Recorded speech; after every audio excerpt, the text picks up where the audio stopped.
So good evening, everybody. Just wanted to welcome to what we would call behemoths of the New and Young Masons Club's podcasts, and they are the Leeds Light Blues and the Manchester Level Club.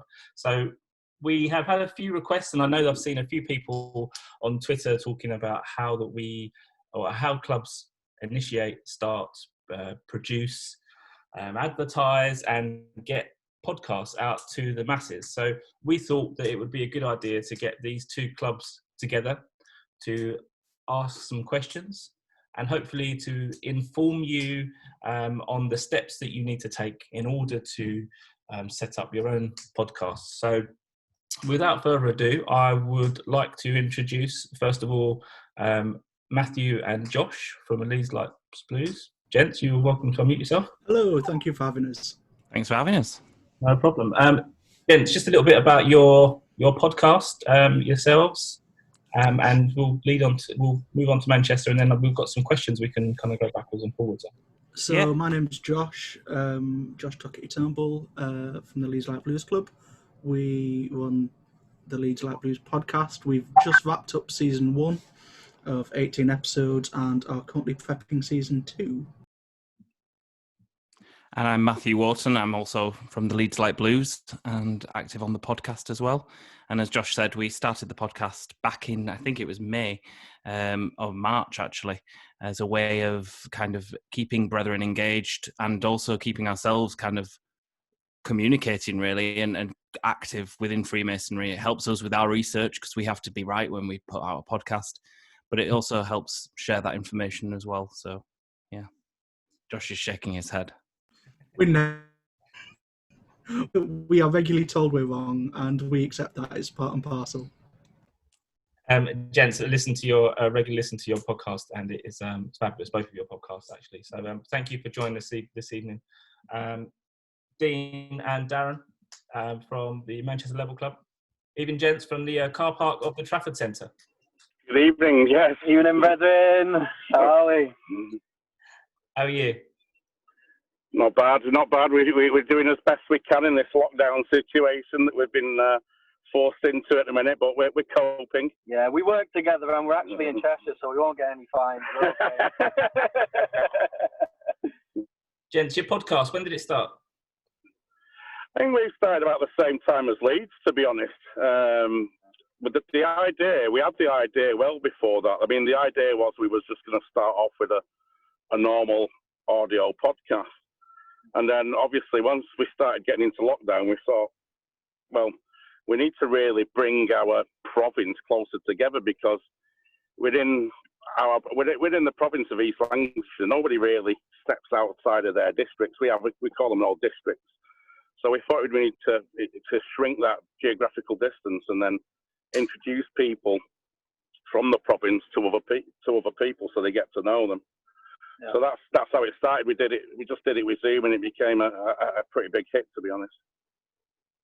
Awesome, thank you. Yeah. So as I said earlier, this evening we've kind of called it a masterclass because we see you two clubs as the shining lights to other clubs, and I know that my own club in Essex Cornerstone has started to dip our toes in the podcast world, and that is in some respect to the kind of the trail that you guys are blazing. So.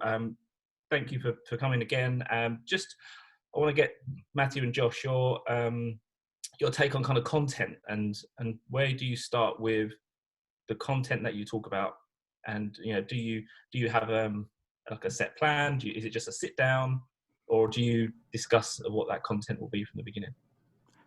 Do you want me to take that, Josh? I was going to be probably more frank, but so you do the political answer. And then I'll jump in and correct it. Well, I guess initially it started off wanting to introduce ourselves, because if people don't understand who they're listening to, they're not going to continue doing so. And then over time, we started to reach out to different people within Freemasonry. So we had Ian Currans on, we had our own PGM on, we had all sorts of different visitors. I think we had staff from Ugal on, we had all sorts of things. We don't always have a plan before we start recording the podcast. I think that Josh has alluded to that already. But most of the time we do, especially if we've got a guest, because they're obviously taking their time out of the day to kind of record with us. But in terms of an overall schedule for the season, season 1 we didn't. We were kind of learning as we went along. Season 2 we've actually started planning and recording that, and we're actually taking it a little bit more structured, really, in the way we're doing it. So we're going to have sheets where we actually plan out each podcast episode and distribute that within the people that are recording it, so everyone knows what part they're going to be playing and also what we're roughly going to be discussing. Part of kind of one of the things that we've learned, we had a meeting very recently actually, and one of the things that we discussed was the fact that everyone was doing their own research before a podcast, and sometimes they duplicate on the research, and therefore only one person got to say what they'd found and things. So we're starting now to take that a little bit in a slightly different direction, to kind of refine the way that we work. And I think Josh probably wants to add to that. No, very much so. That there are definite discrepancies between the way we plan and prepare our content, and you'll hear it in the episodes. There are certainly some where we've gone in with very, very little plan whatsoever. I mean, the famous Freemasons comes to mind, and luckily, I think Andy did his research on that and really pulled out some amazing stops. And just carried us through that whole episode, because without him that would have been a train wreck. There was an episode where we got one of my mates on who isn't a Mason to ask questions about Masonry. That was us rocking up on podcast day without an idea, going, shit, what are we going to talk about? And Matt and Mary had said something, and I went, oh, that's a great idea, but what if we can get a non-Mason to ask these questions? It was sort of about Masonic myth busting, I think. So I quickly sent a couple of messages around to some mates, like, what are you up to right now? And luckily James came on and again saved us that day. Compared to having the PGM on, where we had ideas of questions and who was going to ask what, and again we had Christian Chapman and Ian Coons, and we've had much more structured ideas going in. And it's something we're keen to replicate more going forward, is going in with a plan. So a mixture of kind of you guys getting together and just having a chat, as well as guests as well, I guess. Yeah, and it comes from sort of just anyone has an idea, we throw it down. Has anyone used Trello before? It's a Kanban board. So big board of lists of things. And so we've got a list of ideas. Anytime anyone has an idea or reminiscence of a thought of an idea, the beginnings of whatever, we'll throw it in a list and sort of work out where we go and what suits our mood whenever we're recording. And I think the methodology that we do use, it works, because when we first set out to do the podcast, we decided that we wanted to make it a little bit of akin to a festive board. We didn't want it to be too serious, but we didn't want it to be too informal either. So as long as we've got a topic to discuss, it kind of flows from there, as if you are just sat at a festive board having a chat with a glass of wine, really. So it tends to work for our theme of podcast. And my favourite episodes we recorded are the ones where I've got absolutely wasted. I'll put that down on the ideas board. Get drunk. The same question for I guess for Darren and Dean is, what's your thought process behind episode content? Is it the same as Josh and Matthew, or is it slightly different? I'd say it is a little bit different. To be quite honest with you, as we all know, there is absolutely phenomenal, fantastic people, Freemasons or people who are directly involved with Freemasonry, and we were very keen on that, and we were very wanted to know more about the person, more about the Freemason, to kind of what brought them in, why are they there, to kind of revisit why they joined in the first place. So in terms of people sharing their story, their knowledge, as we all know, knowledge is key, and to make good men better, I think men who have walked that way and women who have been involved with Freemasonry in terms of charity or female Freemasons, they can give us a lot of knowledge and guidance on their stories and where they came from and how their Masonic career has developed. So in terms of content, we make it very much all about the guest, because it is all about the guest. And the range of knowledge and inside information as such, you will gain from that. To one, help us develop as Freemasons, but also give us information to help guide us on where we'd like to take our career.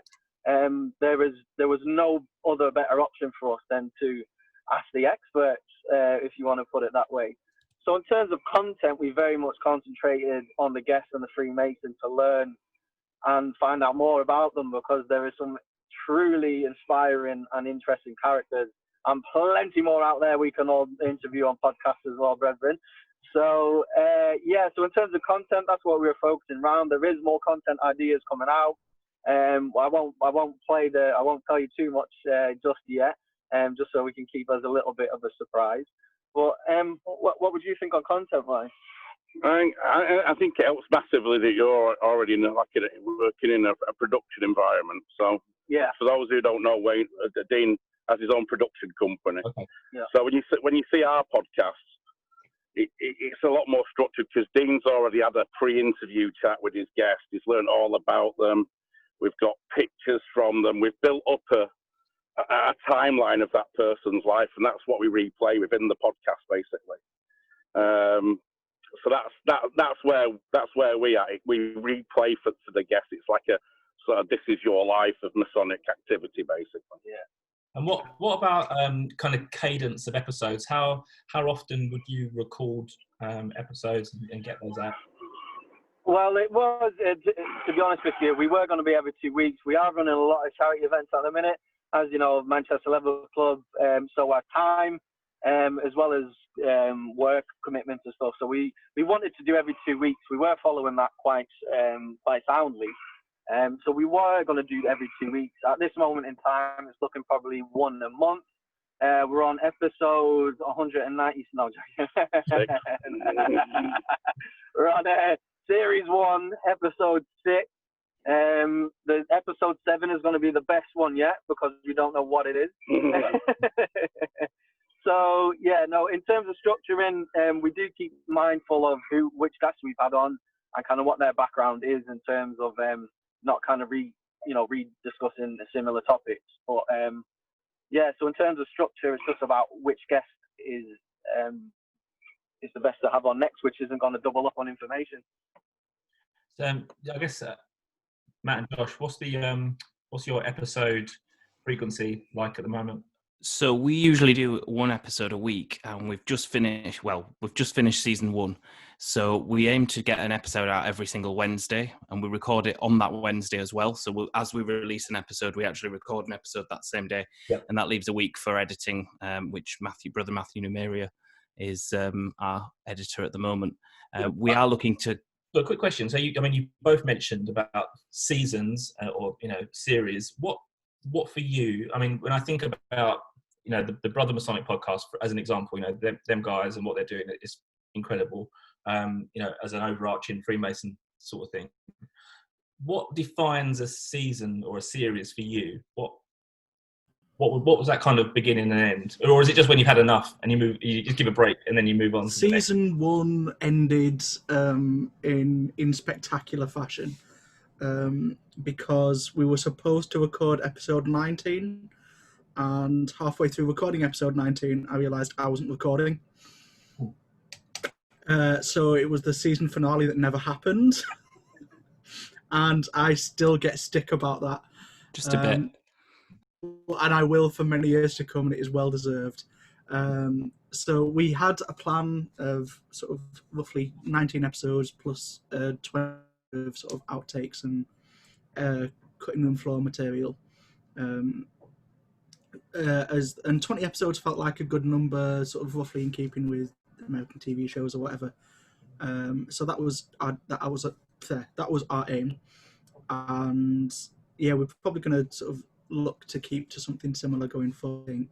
Well, I mean, one a week is a serious commitment, isn't it? Yeah, it was. And on top of that, we were obviously doing our lectures at the time at the start of the pandemic as well. So it was quite an intense period that we went through. And I think it did kind of work, though, because we started the first episode of the podcast just as we went into lockdown. And the last available episode of the podcast, episode 18, is actually recorded in someone's back garden with social distancing. So we went from actually being in lockdown all the way through to being able to see each other again. So in some ways that it did kind of work to finish on 18 once we realised that episode 19 was not going to be available. Yeah. So Dean and Darren, I just want to talk to you about the equipment that you use. Is a Ford Mondeo, is what you need to record a podcast that you're sitting? It's a Volvo V70 there. Don't dumb me down. Don't dumb me down. Come on, mate. We all know you can't record in a Ford.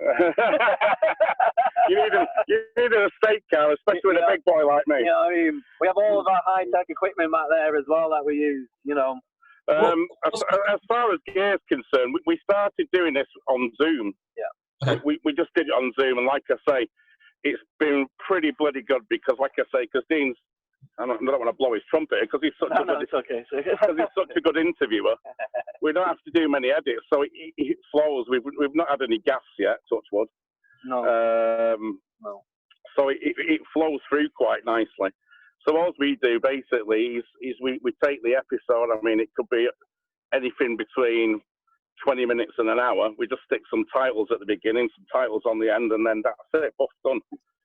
It's all about pre-planning, to be honest. Mm-hmm. I mean, I think that's quite reassuring for clubs who will be looking to, to potentially do their own podcast. That you can use. Yeah. You can use things like Zoom. You can just top and tail them, or you can kind of go into a real deep production.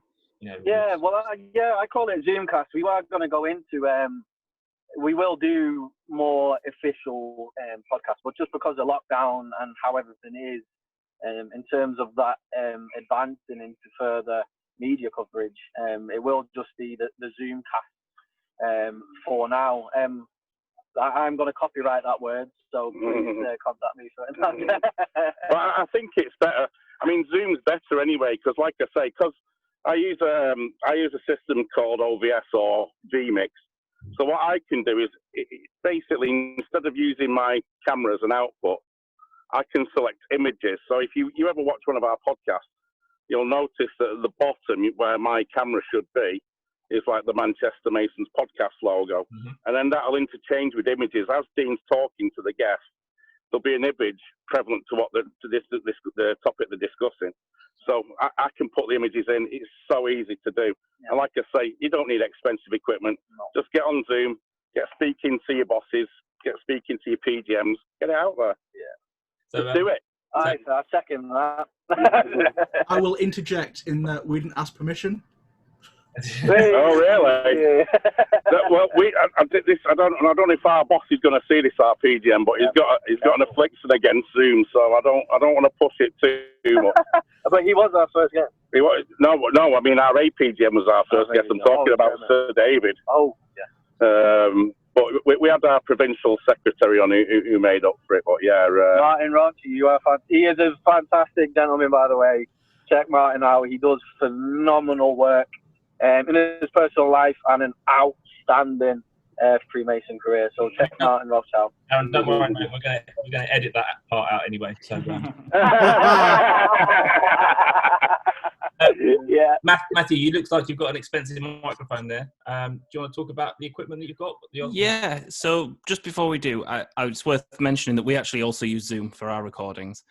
When we first started, we used to use a website called anchor.fm, which is a podcasting website where you can literally record directly into the website. Everyone gets a link.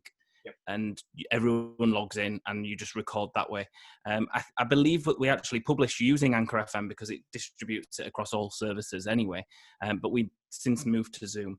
On the microphone, when we first started doing the podcast, I realized that I only had my laptop microphone and I thought it's going to sound really bad. And I just wanted to do something about that.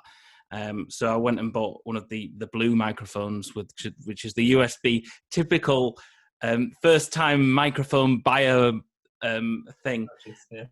I still won't say it's a mistake because it worked for me, but if I was to wanting to record as a group, and also if we were all wanting to be in the same room and things, I think we'd probably look to doing something a little bit more professional.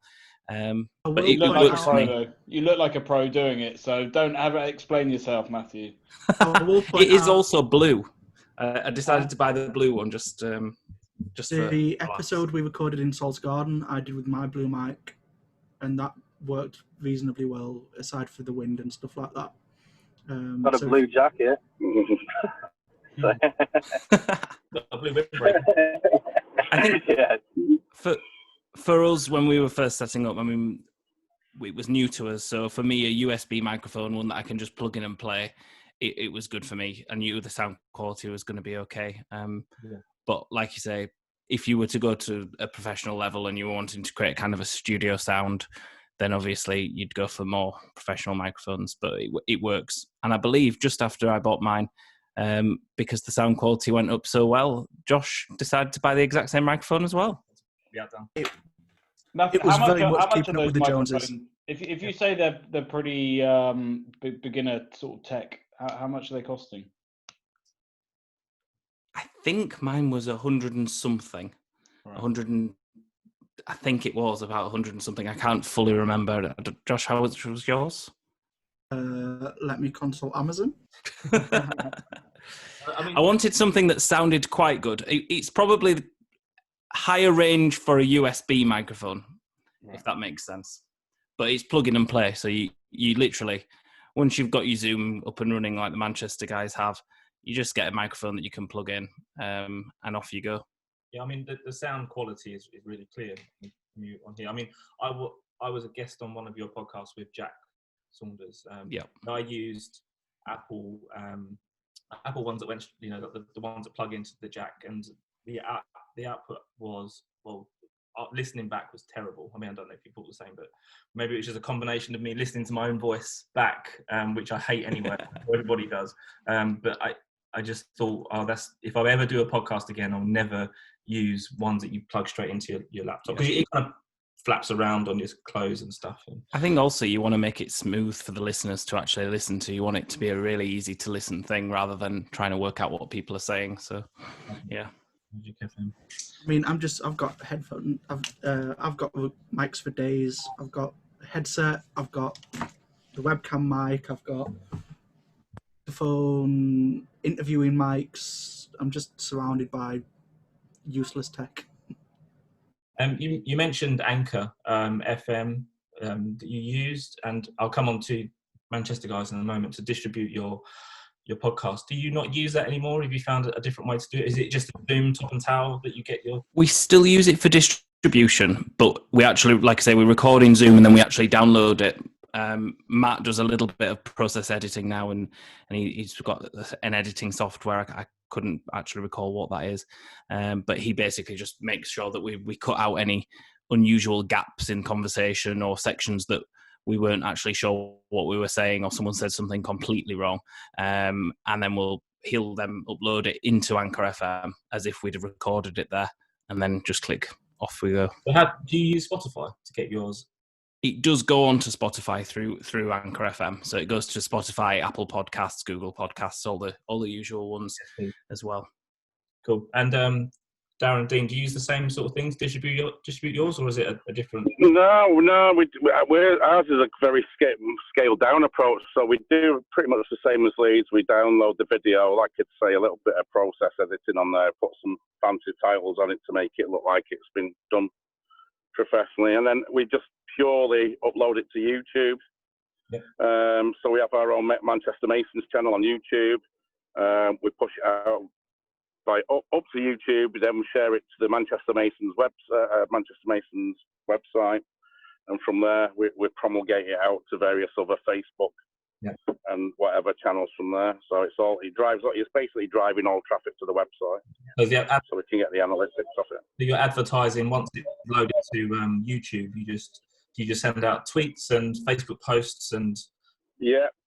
Everything points back to the website, so we can have a look and see how many people have watched it, how many hits we're getting, and it drives traffic to your website as well. So Yeah, we do little teasers as well beforehand about who the guest is. I know the last one we had a picture of one of our guests as a baby, as a kid. Yeah. So we like to put a teaser out saying who do you think this Mason is, or just to build up a little bit of. We did what's it with Martin Roche, didn't we? We did this. You got this. You got these face apps, like you've got these face apps where you can change people's faces. So our provincial secretary. Yeah. He's as bald as a coot. If you're watching this, sorry, Martin, you are as bald as a coot. And anyway, we put him with hair and glasses on, and we put the post up, and it's like everybody in the province knows this guy, but who is he?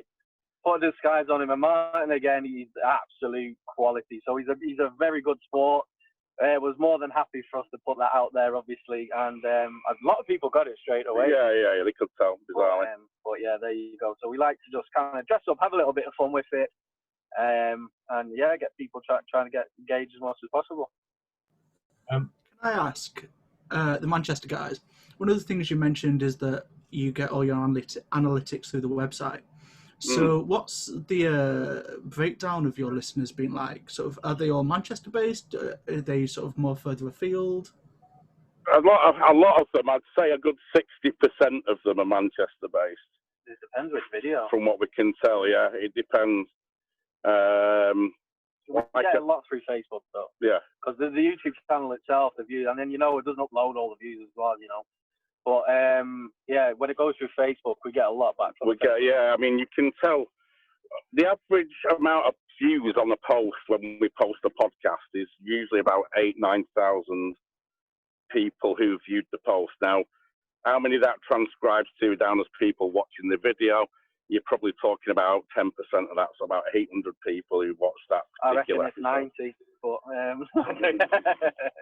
but yeah, it's hard to gauge because, like you say, YouTube's mechanism for recording views is all over the shop. It throws us a few times, doesn't it? Yeah, it does. Yeah, you'll go onto one of our videos and it'll say 52 views, and then if I log in, it'll say 252. So it's a bit funny like that. So not on all of them, mind you, but it has done on a couple. Yeah, it's quite. I was going to come on to kind of analytics and feedback later. Oh, sorry. That's fine. One thing I did want to talk about was kind of the chemistry of the team that you have on the podcast. So do you? I guess for Leeds first, do you have a static team that you have all the time? I mean, is it set, or do you have somebody that's like the lead microphone person, or is it chop and change? What's the chemistry like between the three of you or four of you, however many there is? If you listen to the episodes, the lineup changes week to week. Hold for train.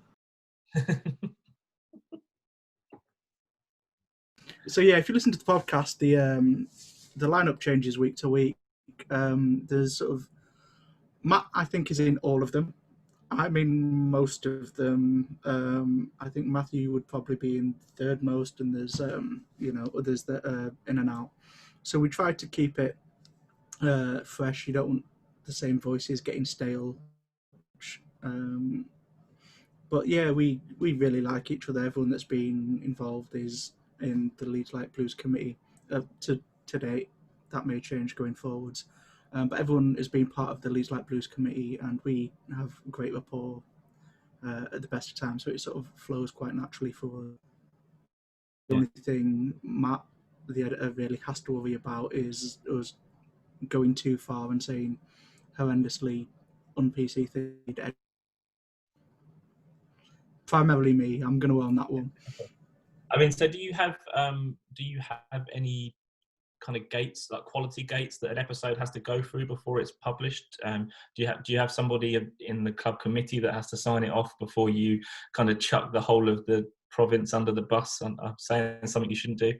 I guess that's my concern as a head of a club who is looking at doing podcasts, that we say something can get our wrist slapped. So I guess does that work for you? Can't hear you, Matt. Have you messed around with your microphone? Apologies. Yeah, we've got Matt Namiria who. That's what that is. Yeah. So Matt Namiria edits the podcast, and he's quite stringent. If there's anything that he's not sure about, he puts it to us all via WhatsApp, and we have a bit of a chat about whether we should include it or not. But we tend to have been kind of fallen on the right side of it. I mean, since we started, like I say, we've had our own PGM on, we've had our APGM on, we've had other senior Masons as well. But I don't think they would have come on the podcast. They came on quite later on in the series, and I don't think they would have chosen to come on if they were unhappy with the content or what was being said. They are sometimes interesting to record, and there's quite a lot of things that don't make the cut. But that's why we kind of give it a week to kind of stew on some bits, and we don't rush anything out, because the worst thing you can do is rush something out and not actually give it the time of day to kind of remove any kind of things that you don't want to be said. I think that's the great thing about, one, it's good to have a plan, but two, the less it's planned, the more you're able to talk freely and maybe talk about stuff that you wouldn't necessarily feel that you could talk about. And I think, do you find it flows better without a plan? I think it flows better with a subject, but without a full plan for us. But that's just our style, and there's quite a few of us on the podcast, and we've got used to not talking over each other. I think one of the biggest issues that we found was trying to not talk over each other, especially when you're socially distant, in the same room. Once we moved to Zoom, it was a bit different because we could actually see each other. So we knew when someone was wanting to talk because they were unmuting the microphone and things like that. Yeah. So, yeah, I think it works. In the early episodes, there was latency issues as well, particularly with my input, and I don't know why mine was so than anyone else's, but I would answer questions before they'd finished being asked, and all sorts of bizarre things, just because of the way Anchor was treating the inputs and the latency thereof. Interesting. I guess, Manchester, for you guys as well, the same sort of question around the assurance of what's being said on the podcast. How do you get around that? Or do you? We don't. To be quite honest with you, at first we ran it through Mark Davis, which is APGM, both chairmen, Paul Carroll and Chris Wildman, and thankfully, to be quite honest, they told us just, as it's MLC, we trust you, we know your line of questions are going to be right, your research and prep is going to be done correctly, go for it. So we wanted to check things with them, and they were telling us, just do it, lads. Just go for it. So thankfully, we have the trust and the backing of the gaffers, as we call them. So no, but in terms of other content, because myself and Darren are district communications officers, obviously that will go through the powers that be. Okay, so we've you kind of planned your content. You've you know when you're going to release it. You've got your equipment ready. You've advertised it. You've got your platform set up. You've been through all the quality checks, and your release date is here. What's that kind of like? Is it a bit of a buzz to finally get all of that hard work out of the way and push it to everybody? I usually have Dean on the phone every 10 minutes going, have you done it yet? Have you done it yet? Not really. It's not that bad. It's like I say, because it's all pre-recorded, and Dean does a fantastic job with it. Like I say, post-production takes very little time. I mean, we can turn around the video in literally an hour. So from doing the actual interview to releasing it for us could be an hour. And like I say, that's not no detriment to the quality of the video. Like I say, because obviously we've seen it, we've gone on it.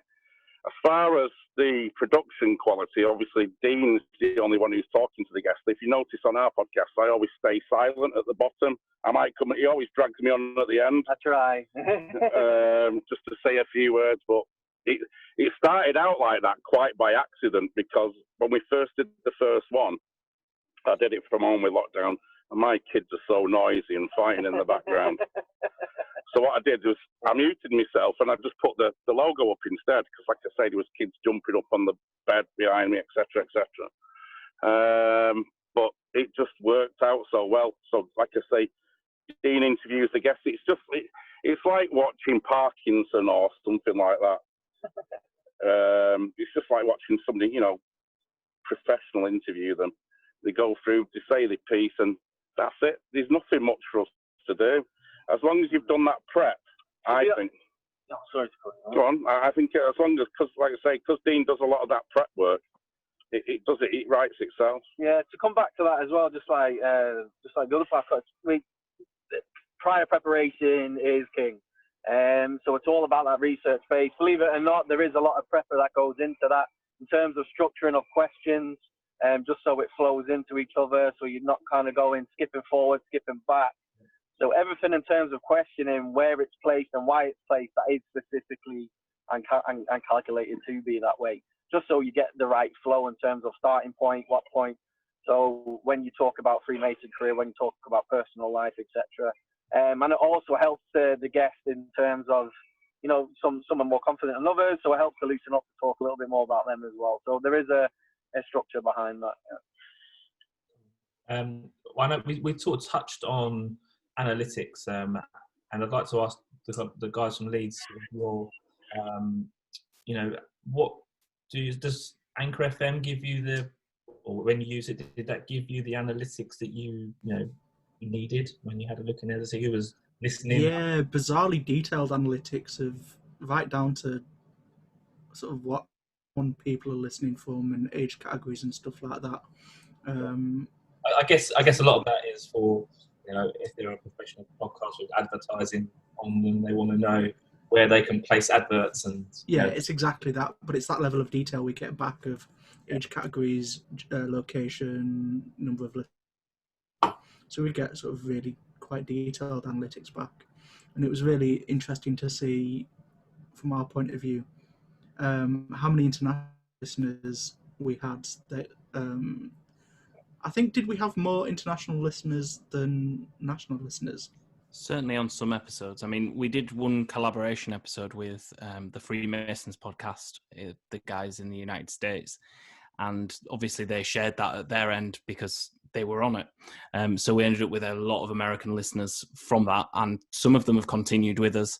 I think the episode after that, or a couple of episodes after that, we had Christine Chapman on, and that was because obviously we still had American listeners there, and we got some interesting feedback from our American brethren regarding I think we lost women in Freemasonry, which was interesting. And but going back to earlier questions, I mean, in terms of editing, there's probably always a nerve pressing that button to go live, because you just don't you know if you've got everything and things like that. But we've not had any issues at all really, other than a couple of people questioning certain guests and things, so it's been all right. I don't really have much more else to talk about, but one thing that I would like from kind of both clubs is just if there is a new and young Mason club like Blue Club out there thinking about doing their own podcast, what one piece of advice would you give them? And I'll go with Leeds first. 2, if I may, to be cheeky. My motto for the Leeds Light Blues Club is always ask forgiveness, not permission. Okay. And secondly, don't be afraid to try things. You know, we've had some spectacular failures, but they help educate you going forwards. Mine would be do it with people that you enjoy spending a lot of time with. Not only because it's going to spend a lot of time recording episodes, but because it's a lot of fun to do. It's a lot of fun to research it. It's a lot of fun to actually publish it and promote it. It's an exciting thing to do, and just give it a go. Brilliant, thank you. Darren, Dean, your piece of what would it be? Yeah. Just prepare and get somebody who works in production already to do all the work. That's my mantra. You really landed on your feet with that one, didn't you? Yeah. Yeah, I do a bit of radio, but to be honest with you, take pride in your work as well. You know, you're representing yourself, you're representing the district, so you are representing brethren and Freemasons as a whole. So make sure you take pride in your work. Exactly what the other brethren are saying. Enjoy it, get it done, take pride, and have fun. Get it done. Yeah, it's easier to ask forgiveness than permission. So yeah, get out there and get it done. I know. We will get on with these lads. We all need to know. Lads, can I just interject and just ask one question as well, if you don't mind? Since you guys have been doing so much with your podcast and your visual podcast. How do you think you're going to go forward in terms of evolving what you're already doing? There is plans. To be quite honest, I did touch on that a little bit earlier. I don't kind of want to give it away as such, but in terms of upscaling, if you want to call it that, and developing, there is things in the background and on the back burner at the minute. So you will see different sorts of content coming out. To be quite honest with you, I love Freemasonry. We all clearly do. We're all very proud of it. We're all taking our time and effort. So I appreciate everyone's time and effort today. But you know, I want people to know about it. I want to get rid of this negative stigma that we all get sometimes. You know, it's nice to see friends and family members, you know, change their mind on Freemasonry.